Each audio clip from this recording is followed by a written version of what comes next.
and is used as a sort of classic response to the desire of women to insist on the right to strive after achievement on their own terms.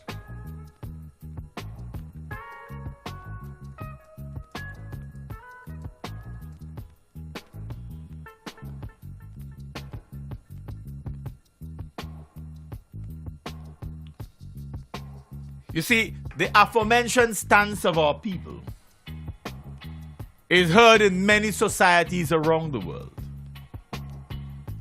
and emerges from a male chauvinistic, male dominant worldview that essentially says to women everywhere, we will somehow determine when, where, and how you will be allowed to emerge and be recognized in your own right.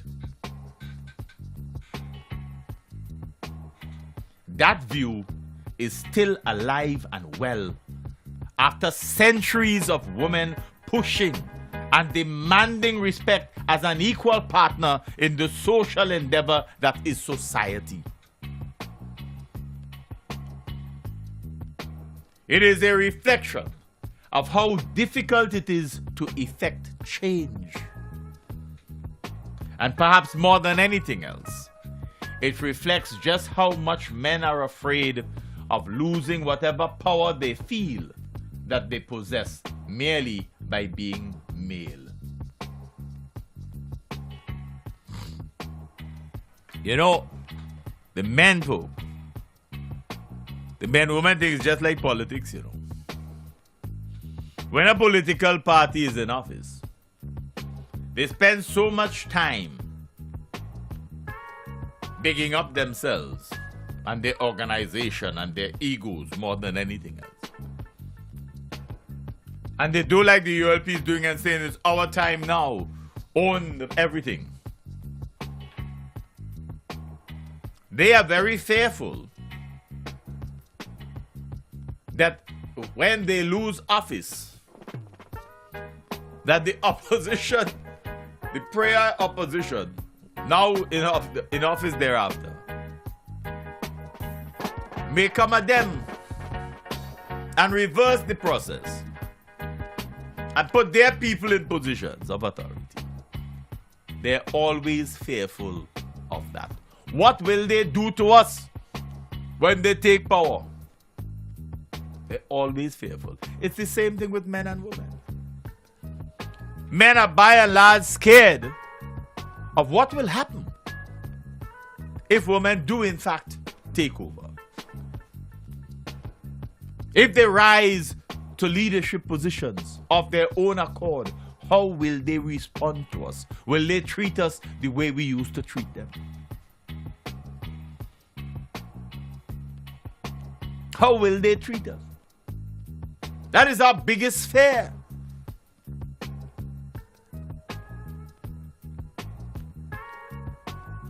Because many times we are thinking of how we treat them, how we look at them, and we wonder what are they thinking if they should ever get into the position that we now have. What would they do to us? That is perhaps men's biggest fear. Because you know what you do to women. But it is not a comfortable thing for you to discuss. So we continue to find all sorts of ways of justifying why we should be dominant. But how long? How long will we manipulate their empowerment? How long will we massage and manipulate their sexuality? How long? In every educational institution in our country, girls outperform boys in every one of our educational institutions. So if they're performing better than boys, what prevents them from eventually accessing the top positions in almost every aspect of our society? It is only a matter of time.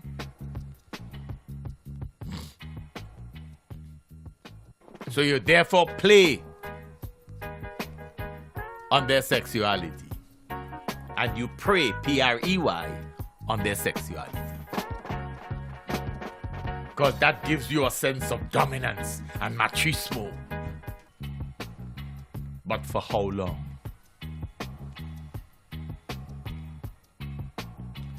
You know,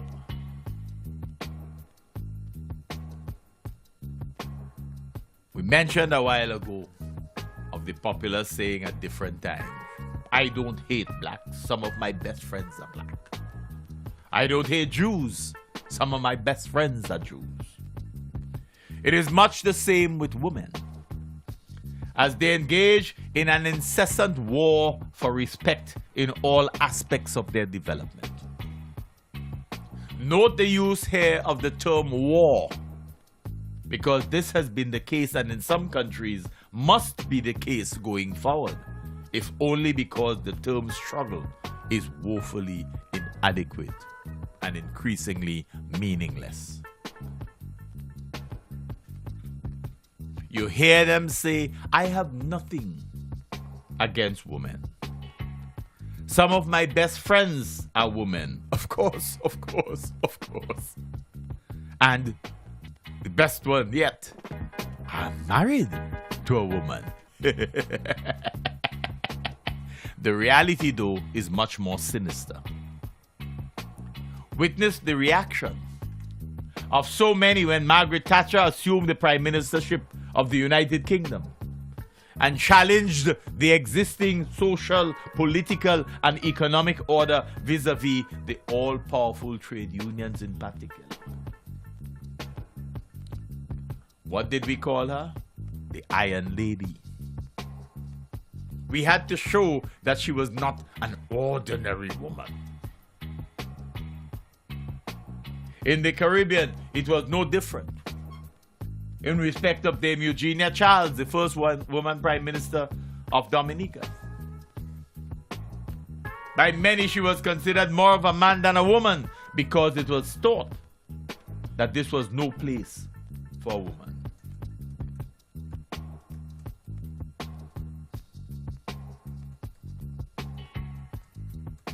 The same was said about Portia Simpson Miller.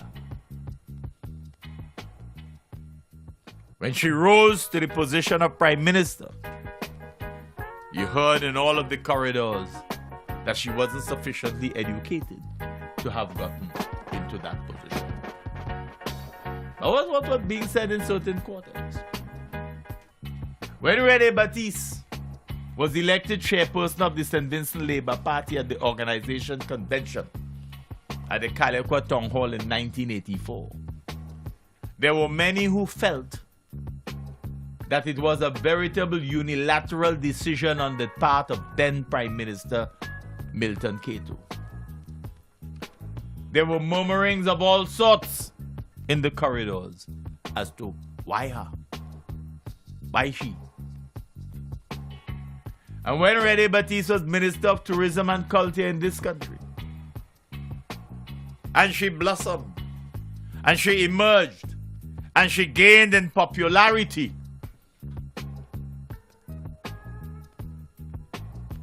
and she emerged as a potential powerhouse in the government of the ULP, it came as no surprise to those who were willing to engage in critical thinking that she was summarily reassigned by the leadership. That was the beginning of the end of Rene Batiste's political career. It was the beginning of the end of Rene Batiste's career. Thereafter, politically, she went downhill. But what was it that caused them to move her?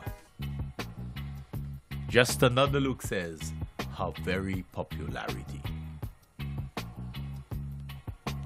Just another look is convinced her very popularity.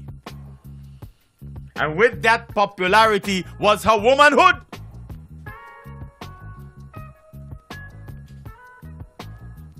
Our analysis suggests, how dare she become so popular in a culture where the maximum leader of the party and of the country should be the popular one. So when you're going all over the place and you're saying Miss B and Miss B, yes, that, just another look, is convinced, was the cause of the transformation of the politics of the ULP and of the government relative to Rene Batiste.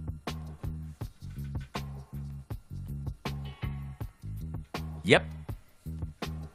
Analyze it yourself.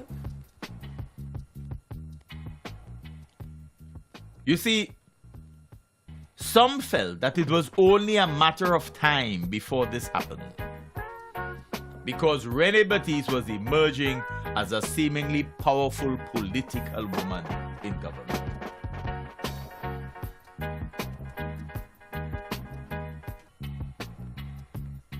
You see, some surmised that her reassignment was in effect a demotion in the government, and at the same time a move intended to send a very clear message to her that as a woman she needed to, quote-unquote, know her place.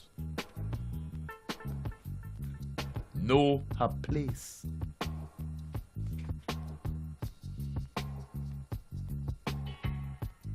That today, several years later, the Unity Labour Party is daring to boast of what it has done for women is the height of political bigotry and political hypocrisy. You have no basis, ethical or moral, to talk about women's empowerment. It is perhaps more appropriate to use the same examples that they have provided in the article in the newspapers of the weekend to suggest that it may more reflect what the ULP has done to our women. It's not what you have done for them, it is what you have done to them.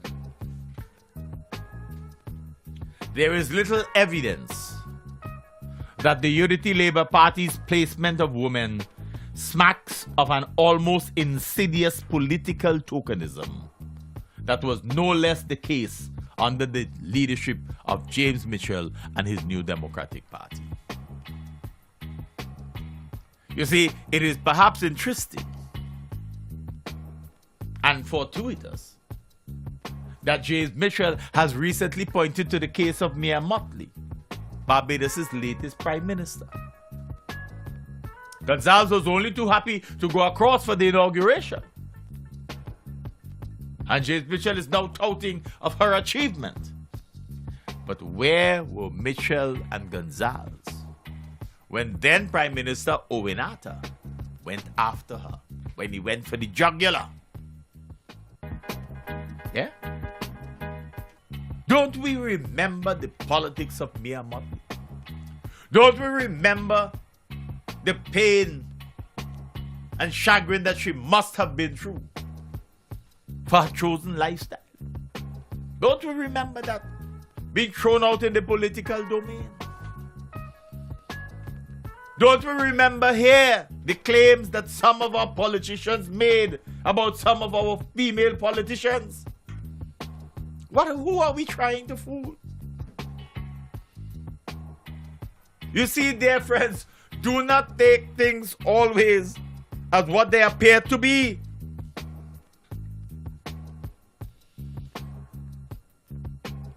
And so you have to ask yourselves, to what extent have we so empowered our women that they have respect for themselves and for their kin, to allow them to encourage women to go forward rather than to pull them down? Women's biggest enemies are the women themselves. And that is why people can say, oh, you had so many women at this or that function, and they did not put up their own kind. It is because they destroy their own kind so often. That has been our biggest problem in our societies. The extent to which we watch women calumniate their womankind.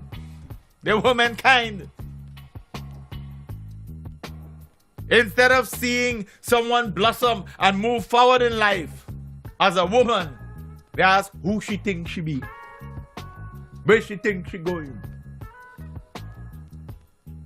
Cockroach had no place in foul business. How did she become the cockroach? How, when, and why did she become the cockroach?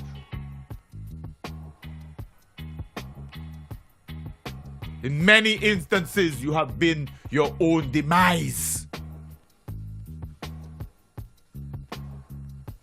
And that is the reason why those who pull through and those who rise to the top are maligned over and over and over again.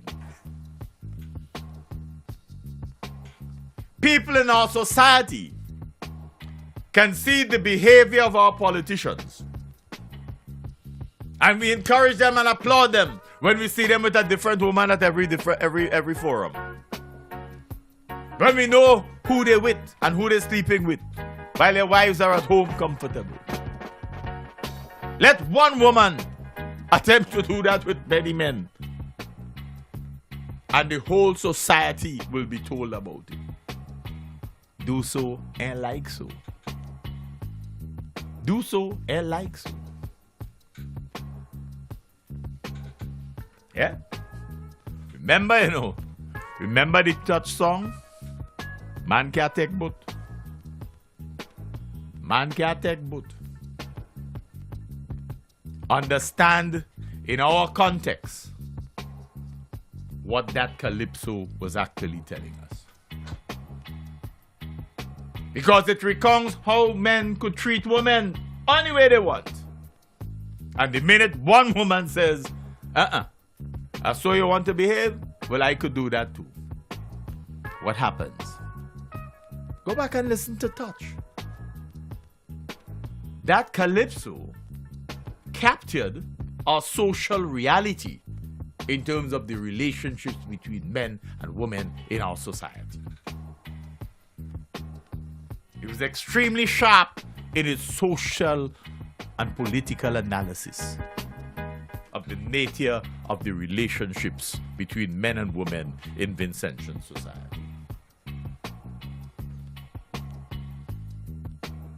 Where were Mitchell and Gonzalez when Owen Hatter had his beef with the same Mia Mottley?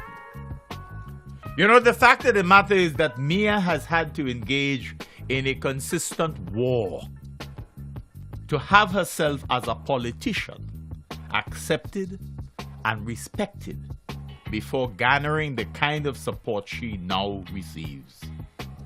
It was not an easy road to trod, but she survived.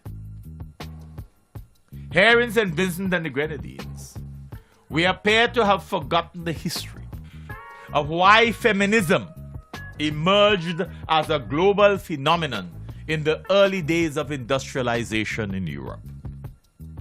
Through the ages, we have witnessed the growth and development of different strains of feminism: radical feminism, Marxist feminism, black feminism. In the 1960s and 70s, we saw the emergence of women's liberation. Linda Napikoski claims, and we quote, "The women's liberation movement was a collective struggle for equality. It sought to free women from oppression and male supremacy. It sought to free women from oppression and male supremacy." End of quote. She noted, and we quote, "The movement consisted of women's liberation groups, advocacy, protests, consciousness raising, feminist theory, and a variety of diverse individual and group actions on behalf of women and freedom." on behalf of women and freedom. End of quote.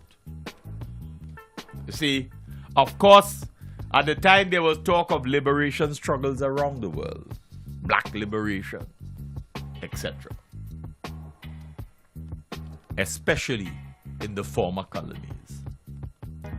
The feminist movement then shifted its focus to fall in line with this trend and became part of the struggle. Sylvia Walby, writing in 2002, has been involved in feminist research for several years. She has addressed the changing nature of the feminist movement and its global impact today. Walby argues that feminism today is a new variety, and we quote, drawing upon the political capacities of women that are newly available, consequent upon the transformation of the gender regime and the development of the global linkages. She declares that there are 4 key dimensions to the changes in the form of these feminist politics. The first is the movement from separatist autonomous groups to engagement with the state. Women's movements are engaging more and more the state, the nation. The second is the increased use of equal rights discourse. Increasingly, women are talking about their rights as human rights. Their rights as human rights. The demand for equality in terms of rights. The third is the increased significance of the global level. The significance of the global level, fueled in part by increased communications among feminist networks. So women across the world are more readily communicating with each other and learning from each other. But it also allows them at a global level to utilize new political spaces, as Walby says, developed within and by emergent forms of global and regional institutions such as the United Nations and the European Union, etc. Their cause has been espoused by these global institutions, and they are able to utilize them. It is the reason why when issues took place here about Yugi Farrell, women's groups across the world were told about it and they reacted. It became a global phenomenon that has transformed the feminist movement today. Their cause is a global one, not merely confined to an attempt within a political party to move up the ranks. And the fourth is the increasing use of coalitions and alliances and networks as modes of organizing. Yeah, that is what is happening. There is an increased use of alliances and networks among women to advance their cause. Importantly, Walby states, and we quote, feminist political activists have been important players in the construction of a newly globalizing world. Repeat that. Feminist political activists have been important players in the construction of a newly globalizing world. End of quote. They've not been handed tokens, as the ULP has told you in this weekend's newspaper. Look what we do to them.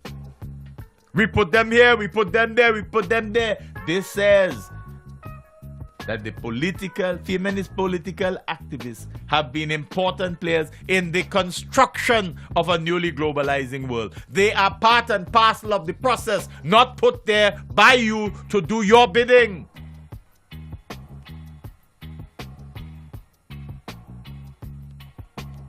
And she quotes, we quote her, new kinds of alliances, political forms, political strategies and substantive fields have been involved in the context of changing gendered global power relations. We want to repeat that for you. New kinds of alliances, political forms, political strategies, and substantive fields have been involved in the context of changing gendered global power relations. It's being done by women. It is not being done by men for them or to them, as we are seeking to do here. Wolby continues, there have been knowledge transfers around the world with lessons passed along transnational networks. You understand that? There have been knowledge transfers around the world. This is between women, with lessons passed along transnational networks. Feminists are increasingly using transnational networks to pressure national parliaments. That's what was done with the Yogi Farrell case. Look how quick it happened. In no time, feminists around the world knew of the Yogi Farrell situation. It became a global phenomenon. And the global microscope fell on St. Vincent and the Grenadines and our jurisprudence. Our jurisprudence. That's why we sometimes ask our dear friend Panel Campbell, what you're doing by not addressing certain issues appropriately on the law. And you? This is one of the issues that you must address. Yeah?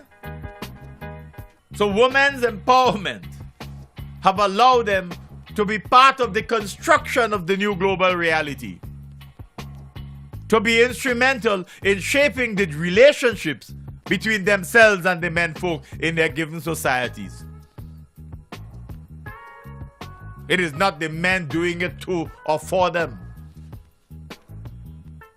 And it is a message to our women to stand up on your own 2 feet and be part of this global movement. It's important for us to know, just on a look insist that Vincentian woman, the time has come for you to be part of the Me Too movement. Tell it like it is. Tell it like it is. It is not something out there that has nothing to do with you. It has everything to do with you. It has everything to do with your empowerment. It has everything to do with your self-respect. It has everything to do with your taking a role, a positive role in the transformation of Vincentian society.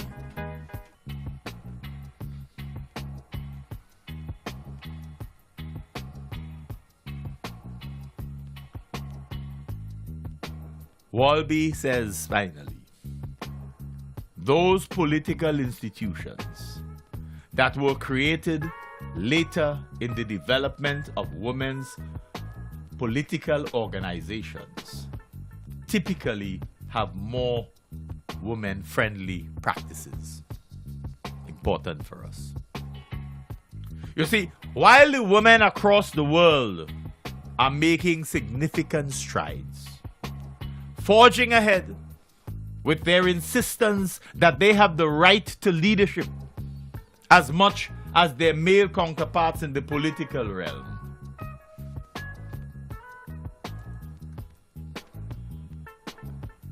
here in St. Vincent and the Grenadines, and indeed in most of the Caribbean, we are anxious to boast of what we have done for and to them. What we have done for and to our women, rather than how the women have empowered themselves and earned their places. That's why we are glad that the ULP put that thing in print this weekend. It is a classic example of what women have been fighting against and must fight against. Of a political institution daring to suggest, look how much we like you. We have done this to you. We have done it for you. In other words, you've done nothing for yourself. We have done it all. And somehow they construe that as women's empowerment. Somehow they mistakenly construe that as women's empowerment. And that is why the New Democratic Party has to re-examine itself. Because the issue of the challenge posed by Zita Barnwell, understand what the talk on the ground was, right? Why is she fighting from a woman's perspective? That's the biggest issue, you know. Why was she fighting? She should have used another forum. Don't use the women's forum. What you want her to use. That is the problem. That is the tokenism. That is the backward thinking that still exists. That we must tell them how they must do it. Because we have no respect for them choosing their own way forward. And that is the blight of women in St. Vincent and the Grenadines. The men believe that they must tell you how they must do it. And they have convinced the other women who are not so anxious to move forward to say where she going, who she thinks she be. We have everything set. We know where we want to go. That is the blight of women in St. Vincent and the Grenadines today. It goes across the board politically. It goes across the board politically. It's the same response that many in this country have to Anicia Batiste. That she just to say, I want to become the Prime Minister of this country. I believe I have the capacity to do it one day. And people are who she thinks she is. She's not waiting for somebody to empower her. Zita was not waiting for anybody to do her a favor. She says, I think I am worthy. And then you get vexed. And you say all sorts of things. Remember, you know, it was one of her party comrades that out of the blue come and says, hey, you ain't have much use. Then we replace her with somebody else. And then a stalwart of politics comes and now he repeats the same garbage. It is garbage. Because you are caught in an old approach to politics that fails to move beyond that era and to capture the moment of change. But you are so accustomed to that old, outmoded political thinking that the strategies cannot change. Unless you change, the society will continue at a snail's pace. The old people say, spinning top in mud. We must not be afraid to take the criticism that we receive. We must not be afraid to use it to grow. We must understand that women are not playthings. They are human beings who have used every opportunity afforded them to develop and to demand the right to be heard, to be part of the process. Our political institutions in this country do not yet understand nor accept that.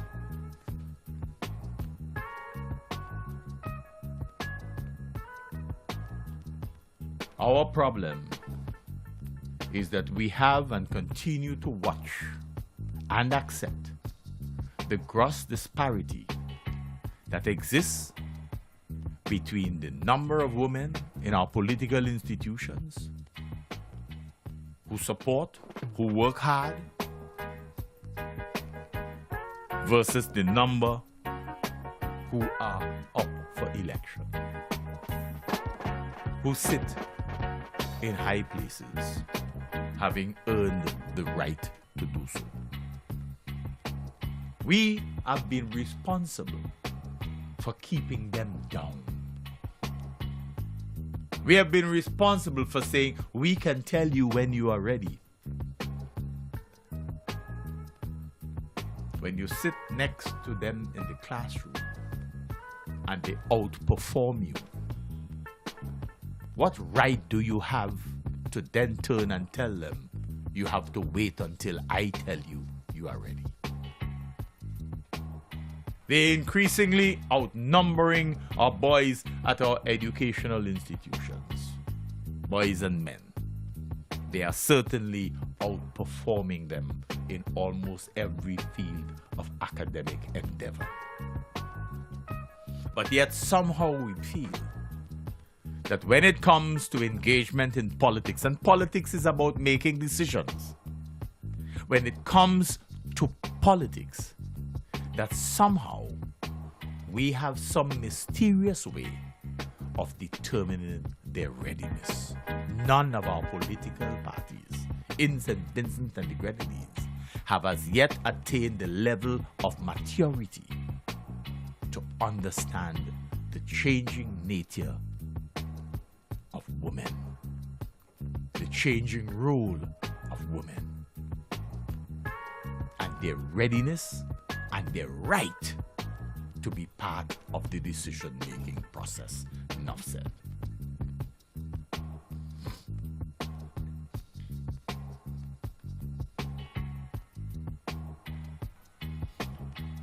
Before we leave you, as always, let us remind you about J8VAX.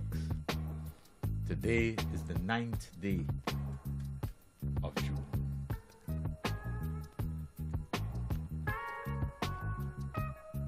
The 9th day of June, 2018. And it marks 4,183 days since the disappearance of J8VAX. Piloted by Dominic Gonzalez, accompanied by Rashid Ibrahim. Today, the 9th day, marks 2,760 days since the disappearance of Suresh Lakram in a Cessna 402 J8SX1. And as always, we want to remind you that on the 19th of September 2008, Patricia Bowman was crushed in her car. Her husband, Alban, still to this day awaits justice in what we say is a progressive society. Enough said. Dear friends, you have been listening to another edition of Nice Radio's Callaloo presentation, Just Another Look. Just Another Look is an innovative, exciting, albeit decidedly provocative, and yes, certainly controversial, socio-political analysis of issues of a local, regional, and international nature. Just Another Look is heard only on Nice Radio, first aired on Saturdays at 6 p.m., repeated on Sundays at 9 p.m. Catch us on the World Wide Web, www.niceradio.info, or check out our Just Another Look blog, www.justanotherlook.com. I am, of course, Keith Joseph.